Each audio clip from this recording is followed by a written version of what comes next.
13h sur RTI1. Madame, monsieur, bonjour. Voyons tout de suite le sommaire de cette édition avec la police nationale et sa clinique moderne, la prévoyance inaugurée à Yopougon. Plus de 2 milliards de francs CFA investis pour une offre médicale diversifiée pour plus de 26 spécialités au service des policiers et des populations ivoiriennes. Une infrastructure moderne permettant près de 2000 consultations tous les mois. Une convention pour soutenir la norme qualité en Côte d'Ivoire. La Fondation Côte d'Ivoire Qualité et l'Association des professionnels de la qualité s'accordent sur des actions conjointes pour améliorer les pratiques professionnelles et contribuer au développement économique et social de la Côte d'Ivoire. Et puis, hors de nos frontières, au Kenya, au moins 10 personnes ont été tuées et des centaines d'autres arrêtées hier lors de nouvelles journées de manifestations antigouvernementales. La journée Saba Saba en commémoration du soulèvement pour l'instauration du multipartisme dans le pays le 7 juillet 1990. La santé policière en une de ce journal. Il y a du nouveau dans la prise en charge des agents de la police nationale. Une infrastructure spéciale pour ce corps qui s'investit pour la sécurité des personnes, des biens et pour le maintien de l'ordre public. La clinique moderne, la prévoyance, est érigée dans la commune de Yopougon et remplace l'ancien centre médical du policier. Un plateau technique de pointe couvrant plus de 26 spécialités et plus de 110 professionnels mobilisés. On le voit dans ce rapport de Ismaël Ivrardéo et Abou Sanogo.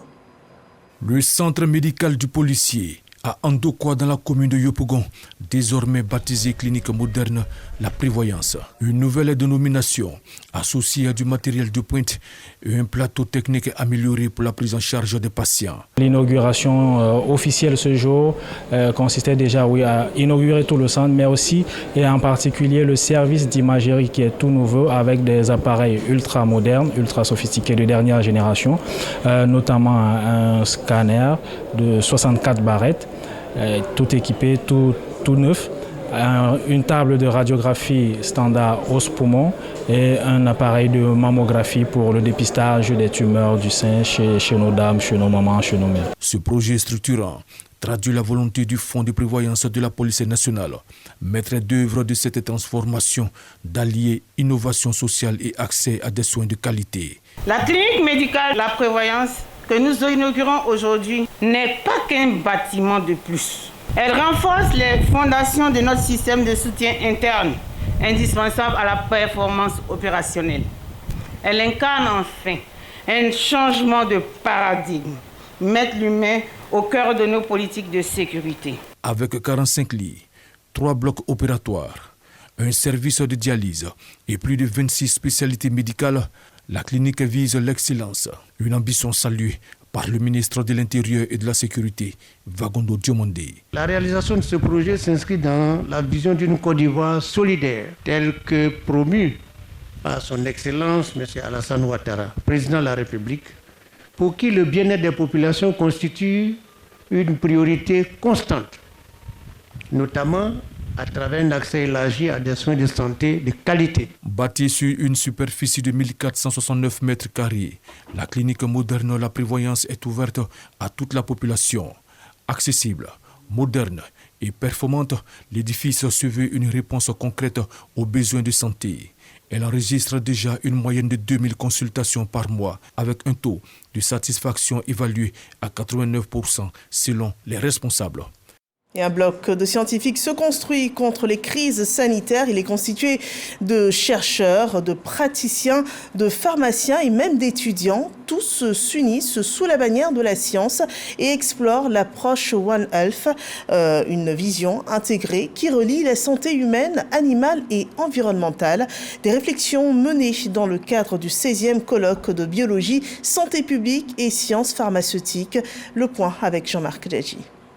Le 16e colloque de biologie, santé publique et sciences pharmaceutiques s'ouvre à l'UFR SPB. Thème retenu, l'approche One Health dans la prise en charge des problèmes de santé. Le concept de One Health est un concept gouvernemental. La preuve, au niveau de notre primature, il existe une plateforme qu'on appelle One Health qui essaie de questionner l'ensemble des préoccupations de nos sociétés en fait. Et nous, en tant que chercheurs, nous devons apporter notre contribution. Et ce colloque se veut le moment de réunir tous les experts qui ont quelque chose à dire, tous ceux qui ont travaillé sur les différentes composantes de ce concept. Nous allons les écouter et à la fin, nous ferons un mémorandum pour le mettre à disposition de nos décideurs. La conférence inaugurale est revenue sur les défis. Le professeur Bassirou Bonfo insiste sur l'intégration des disciplines, mais aussi des savoirs médicinaux issus des communautés locales. Nous sommes aujourd'hui dans un monde complexe où tout est interconnecté. Quand on prend la santé de l'homme, elle est liée à la santé de l'environnement, à la santé des animaux.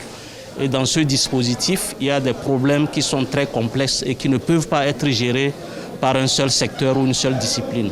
Au programme, panel, exposition et présentation sur la résistance antimicrobienne, les zoonoses, les maladies vectorielles ou la sécurité sanitaire des aliments ont également animé ces réflexions. Et sur ce élan de participation disciplinaire, la norme qualité s'impose pour structurer toutes ces actions. Une convention est d'ailleurs signée dans ce cadre par la Fondation Côte d'Ivoire Qualité et l'Association des professionnels de la qualité de Côte d'Ivoire. C'est une alliance pour promouvoir la culture qualité comme levier de transformation durable, de compétitivité et pourquoi pas de performance dans les administrations et entreprises ivoiriennes. Ismaël Evrardéo et David Seyo.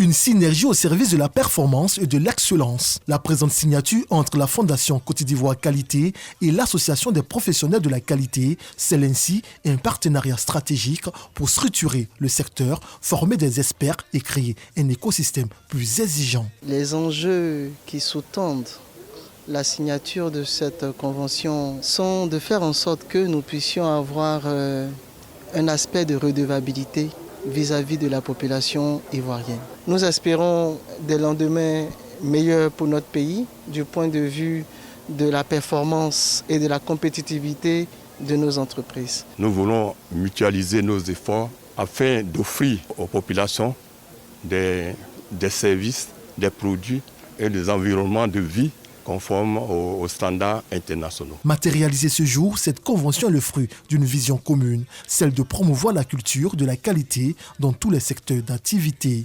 L'idée, faire franchir un cap à la Côte d'Ivoire dans sa démarche qualité au bénéfice de son économie. Nous prenons à présent la direction de Katiola où l'avenir se lie avec l'environnement. La caserne des pompiers civils s'est impliquée dans une vaste opération de reboisement sur initiative de la direction départementale des eaux et forêts de Béquet et du Hambol. L'objectif est de ramener le couvert forestier national à 20% d'ici 2030, selon ce reportage de Soro Corona. Édition 2025 de la Journée nationale de l'arbre dans la région du Hambol. C'est la caserne des pompiers civils de Katiola qui a été choisie pour le reboisement. Le corps préfectoral, le conseil municipal, les directeurs régionaux, les chefs de service, les organisations de la société civile ont chacun planté un arbre pour la reconstitution du couvert forestier. Le directeur régional des eaux et forêts de Béquet et du Hambol réaffirme la volonté du gouvernement à multiplier initiatives pour la restauration de la forêt ivoirienne. Mettre en place un cadre institutionnel efficace et rigoureux et d'autre part de mener à plus grande échelle des actions pratiques de reboisement et d'agroforesterie. Le maire et le secrétaire général de la préfecture exhortent les populations de Katiola à faire du planting d'arbres un acte citoyen. Les habitants sont invités à planter des arbres dans tous les espaces. À Katiola, en plantant des arbres, nous plantons aussi des graines de paix et de stabilité pour nos enfants et pour nos petits-enfants. Quand vous repartez dans vos demeures, que vous soyez les relais de l'État du Côte d'Ivoire, que nous mettions beaucoup d'attention pour traiter la forêt de façon générale et particulièrement l'arbre. Cette cérémonie de plantage d'arbres est une initiative de la direction départementale des eaux et forêts de Katiola. La journée nationale de l'arbre, édition 2025, a pour thème « Pour la paix, je plante un arbre ». C'est la deuxième année consécutive que la caserne des sapeurs-pompiers civils abrite cette activité. Voilà, un arbre planté, une grande promesse faite à deux mains et l'avenir se construit avec des femmes autonomes dans la région du Gontougo. Les femmes de Siasso, une localité proche de Tanda, reçoivent un appui concret pour renforcer leur activité agricole. C'est un engagement en faveur du développement local et de la résilience féminine. Nous en parlons avec Hermaniamia. Elles sont agricultrices, commerçantes ou exerçant dans d'autres secteurs d'activité et elles constituent une aide pour leurs époux dans leurs différents ménages. Ces femmes de Siasso, village de la sous-préfecture de Tiédor dans le département de Tanda, qui se battent au quotidien pour assurer leur autonomie, viennent d'être honorées par le président du conseil régional du Gontougo, le ministre d'État Kobina Kwasi Adjoumani. Représenté à cette cérémonie par l'ambassadeur de la paix Guiano Adjoumani, il a remis des tonnes de vivres et de non-vivres composés de sacs de riz, de bidons d'huile, de sacs de sel, de pâtes alimentaires et de complets de paille. Nous savons que nos mamans sont essentielles pour nous. Le ministre d'État, Kobina Kwasi Adjoumani, a souhaité honorer les femmes en ce jour. Il a décidé de magnifier les femmes parce que tout ce que femme veut, Dieu veut. Recevant les dons, les femmes ont exprimé leur gratitude au ministre d'État Kobina Kwasi Adjoumani et à son émissaire pour toutes leurs actions à leur profit. Merci vraiment à monsieur le ministre et ces dons-là nous vont droit au cœur. On leur dit beaucoup merci. Président cette cérémonie, le sous-préfet de Tiédor s'est joint aux populations pour exprimer sa reconnaissance au ministre d'État Adjoumani qui est toujours aux côtés des populations. Leur dit de continuer à œuvrer pour la paix dans leur famille, la paix dans notre société et que les élections à venir se passent dans la paix grâce à elles. Ce moment de convivialité s'est achevé par un match de gala où les mamans ont fait montre de leur talent de footballeuses. Et dans le district d'Abidjan, ce sont les plus vulnérables qui reçoivent une contribution pour leur mieux-être. L'exemple à Trècheville où 50 millions de francs CFA sont donnés en vivres et non-vivres aux orphelinats, aux ONG et familles vulnérables. Une action solidaire rapportée par Malika Koulibaly et Jamasso. Des vivres composés de riz, de pâtes alimentaires, de cartons d'huile, du sucre, de pâtes de tomates et des non-vivres d'une valeur de 50 millions de francs CFA. Un geste qui ne laisse pas les personnes en difficulté bénéficiaires du jour indifférents. Ce geste nous rappelle que nous ne sommes pas seuls, qu'au sein de cette ville, des institutions agissent, veillent et se mobilisent pour que l'humanité triomphe, même là où le désespoir semble s'installer.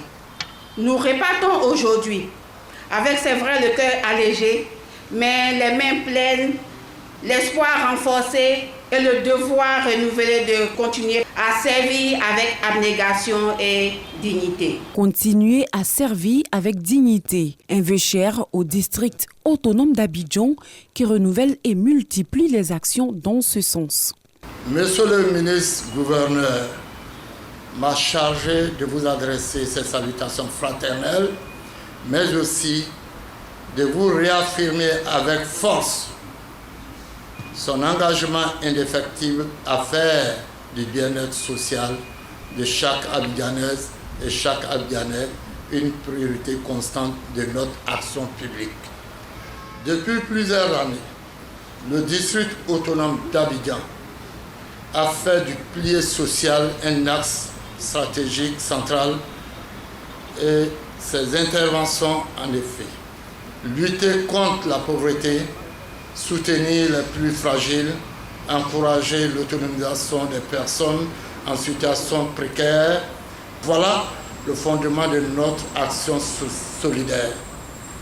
Cet élan de solidarité s'inscrit dans la continuité des actions gouvernementales à travers le programme La Côte d'Ivoire solidaire, une initiative qui encourage la générosité en faveur des populations en difficulté.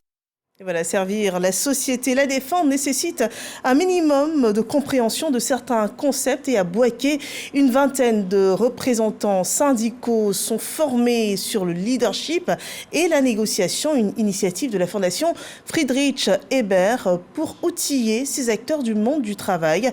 Suivons ce rapport de Laure Goretti et Charles Tatou. Cette session de formation est destinée aux membres des 6 centrales syndicales de Côte d'Ivoire. Elle porte sur des thématiques clés telles que la gestion des négociations, la connaissance de soi et d'autres aspects essentiels à la compréhension du monde syndical. L'initiative vient de la Fondation Friedrich Ebert. La session de Bouaké est la deuxième, après celle d'Abidjan, au profit de cette cohorte d'une vingtaine de participants. Tous nourris de nouvelles connaissances, ils repartent satisfaits de cette expérience. D'abord, nous avons appris à nous connaître avec la connaissance de soi. Nous avons appris à connaître les personnes en face de nous. Ensuite, nous avons appris la différence entre le manager et le leader. Le leader, il influence, il impacte et il permet de pouvoir atteindre un objectif à long terme.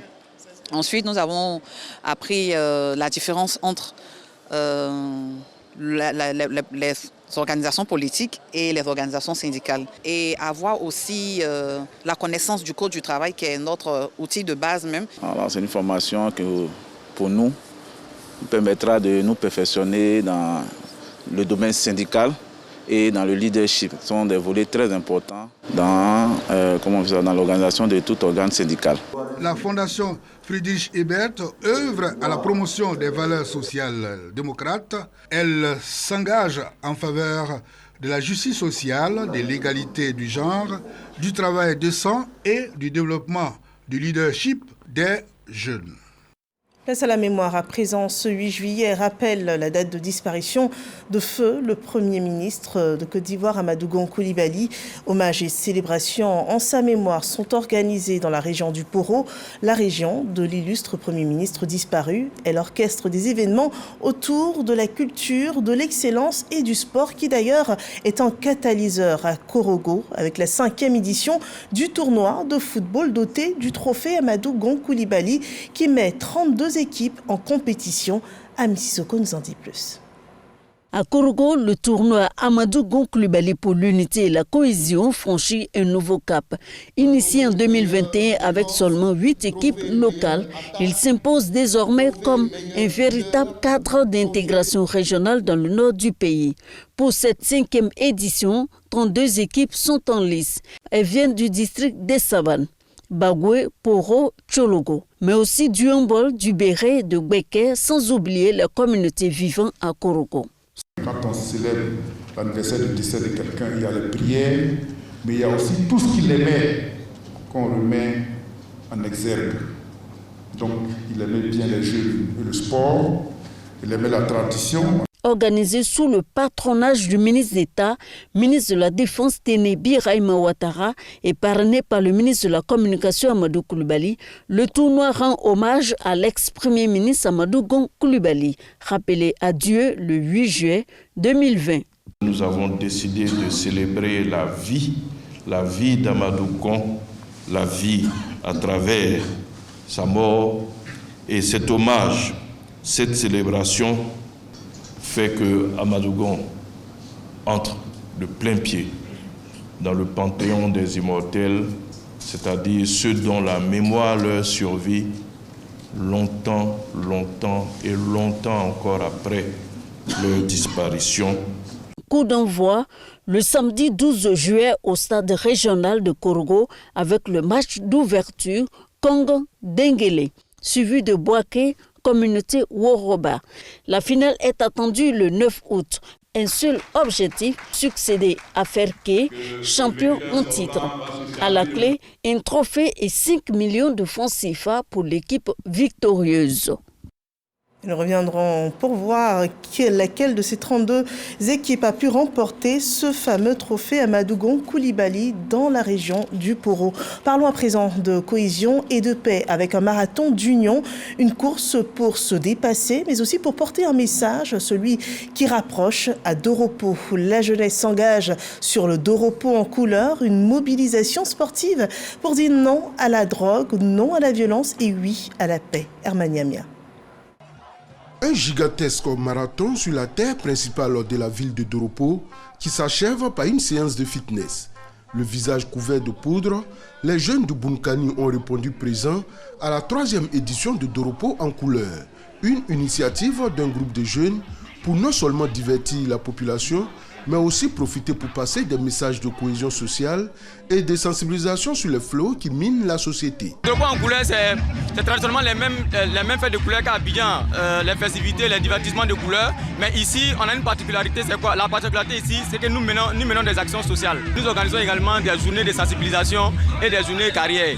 En plus de cela, nous sensibilisons la jeunesse sur tous les fléaux qui peuvent être néfastes pour la jeunesse, la drogue, le port des casques, etc., etc. Avec la participation des élus et cadres et de nombreux adultes, les jeunes venus de plusieurs localités du département de Doropo ont parcouru 5 km dans une ambiance de fête tout en couleur. Doropo en couleur, c'est un événement de cohésion qui rassemble tout le monde. Vraiment, c'est chic, j'adore. C'est ma première fois de participer et je suis très satisfaite parce que je ne me suis jamais amusée tant. Venu apporter son soutien pour cette initiative, le préfet de Doropo a profité de l'occasion pour prodiguer des conseils aux jeunes. Dans quelques mois, les élections présidentielles. Vous voyez, nous sommes tous réunis. Je vous demande de maintenir la cohésion, de faire en sorte que l'exemple parte de Doropo. Des activités de divertissement couplées d'actions sociales. Les jeunes ont saisi l'occasion pour faire des dons à l'orphelinat de Niona, situé à 10 km de Doropo. Des dons comprenant une tonne de riz, des cartons d'huile et des spaghettis, des sacs de sucre et des kits d'habits ont été remis à Élise Bédé, la fondatrice de cet orphelinat, ouvert en 2014. Les vacances qui se conjuguent bien avec la cohésion sociale. Dans le handball, c'est la voix des sages qui portent le message de cohésion. Les chefs traditionnels parcourent villes et villages et prêchent la paix. Le président de la Chambre nationale des rois et chefs traditionnels, Sa Majesté Désiré Amontano, a appelé les populations à préserver l'unité et à s'impliquer davantage pour des élections apaisées en Côte d'Ivoire. Suivant ce reportage de Boubacar Silla et Soro Corona. Un nouveau chef. Je donne ma voix pour la paix. C'est sur ces thèmes que les responsables de la Chambre nationale des rois et chefs traditionnels du Côte d'Ivoire ont échangé avec les chefs traditionnels, guides religieux, membres de la société civile, femmes et jeunes de la région du Hambol. Une rencontre dans le cadre de la tournée nationale de sensibilisation et d'écoute initiée par la Chambre nationale en vue d'une élection présidentielle apaisée. Un message bien perçu par la population de la région du Hambol qui promet jouer sa partition pour promouvoir un climat social apaisé. Jeunes, nous prenons vraiment l'engagement de rassurer la Chambre pour dire que nous avons compris ce message et que nous nous ferons fort de pouvoir les retraduire sur le terrain. Et il est important pour nous en tant que chefs des villages, de pouvoir vraiment promouvoir cette paix-là au niveau de la région. Comme dans toutes les autres localités où il s'est rendu, le président de la Chambre des rois et chefs traditionnels du Côte d'Ivoire insiste sur l'importance de l'unité nationale. Sa Majesté Nana Tanoé Amontpaul Désiré appelle chacun à devenir un bâtisseur de la paix et un ambassadeur du vivre ensemble. Nous vous invitons, jeunes, à prendre bien conscience que l'intérêt supérieur de la nation est là aussi par définition supérieur à tous nos intérêts particuliers. Faisons en sorte que demain soit meilleur qu'aujourd'hui. Le corps préfectoral de la région du Hambol salue cette initiative qui permet de sensibiliser la population sur l'importance de préserver la paix et à poser un acte fort en faveur de la cohésion sociale. Et voilà, les messages de paix s'accentuent en cette période préélectorale. Le processus est bien enclenché. La commission électorale indépendante concentre ses actions sur la phase du parrainage citoyen. Je vous propose de suivre ce communiqué produit à cet effet par la CEI. La commission électorale indépendante, CEI, procède depuis le mercredi 2 juillet 2025, dans le cadre du parrainage citoyen, à la remise de kits de collecte de signatures, notamment des terminaux mobiles, à plusieurs personnalités ayant manifesté leur intention de se porter candidate à l'élection du président de la République. La CEI tient à préciser qu'il s'agit uniquement de la remise de kits destinés à faciliter la satisfaction de l'une des conditions d'éligibilité, à savoir celle relative à la production de la liste des électeurs ayant parrainé la candidature. Ainsi, cette remise de kit, de même que les échanges avec la CEI, ne saurait en aucun cas être interprétée comme une validation de quelque candidature que ce soit. En effet, bien qu'elle sache, en tant que dépositaire du fichier électoral national, que certains citoyens désireux d'être candidats ne sont pas inscrits sur la liste électorale, la CEI ne peut s'immiscer dans les attributions dévolues au Conseil constitutionnel. La CEI rappelle une fois encore qu'elle n'est pas compétente pour apprécier l'éligibilité des candidats à l'élection présidentielle. Cette prérogative revient exclusivement au Conseil constitutionnel. Enfin, la CEI informe qu'elle ouvrira très prochainement la période de dépôt des candidatures en vue de recevoir l'ensemble des pièces requises, y compris celles relatives au parrainage pour l'élection du président de la République prévue le 25 octobre 2025. La commission électorale indépendante apporte des précisions sur ces kits de collecte de signatures. Je vous propose de suivre ce second communiqué. La commission électorale indépendante, CEI, a procédé le mercredi 2 juillet 2025, dans le cadre du parrainage citoyen, à la remise des kits de collecte de signatures, notamment des terminaux mobiles, à plusieurs personnalités ayant manifesté leur intention de se porter candidate à l'élection du président de la République. La CEI tient à rappeler que, comme tout appareil électronique, le terminal mobile peut présenter des difficultés d'utilisation pour certains utilisateurs. C'est pourquoi elle a depuis plusieurs semaines multiplié les sessions de formation à l'endroit des collecteurs désignés par les personnalités s'étant régulièrement enregistrés auprès de ces services. Ces formations sont permanentes et sont dispensées aussi bien au siège de la commission qu'au niveau des chefs-lieux de région et de département, où les relais de la CEI poursuivent l'encadrement et l'assistance technique des utilisateurs. La CEI demeure disponible et invite toutes les personnalités concernées à se rapprocher de ces services compétents en cas de difficulté d'utilisation du matériel mis à disposition. En revanche, la commission ne saurait tolérer aucune tentative de propagande ou de manipulation à travers des affirmations tendancieuses diffusées sur les réseaux sociaux. Elle se réserve le droit d'engager des poursuites à l'encontre de toute personne se rendant coupable de telles allégations infondées. Et voici des communiqués de la commission électorale indépendante sur la phase du parrainage citoyen. Dans cet élan citoyen, parlons de culture. Annoncé et attendu, le tambour Djidji Ayokwe est sur le bon chemin du retour, la bonne phase de son retour à ses origines, la Côte d'Ivoire. L'Assemblée nationale française a adopté hier lundi une loi permettant la restitution de ce tambour parleur. Les précisions sont apportées par Khalil Diamandé. Après le vote des sénateurs en avril dernier, c'était au tour de l'Assemblée nationale française de se prononcer. Ce lundi, 111 députés ont voté à l'unanimité pour la restitution à la Côte d'Ivoire du tambour parleur Djidji Ayokwe, emblème culturel du peuple Atchan. L'instrument long de 3 mètres et pesant 430 kg est détenu depuis 1916 par la France, conservé actuellement au musée du Quai Branly. Les parlementaires français perçoivent cette restitution comme un acte de reconnaissance et de réparation. C'est la reconnaissance claire d'une histoire de violence coloniale, de spoliation et d'effacement culturel. C'est le début, je l'espère, d'un tournant dans notre rapport à l'héritage colonial. Si ce texte traite d'une demande très particulière, il s'inscrit dans une démarche beaucoup plus globale, celle de renouveler nos relations avec le continent africain, fidèle à l'engagement du président de la République depuis son discours de Ouagadougou en 2017.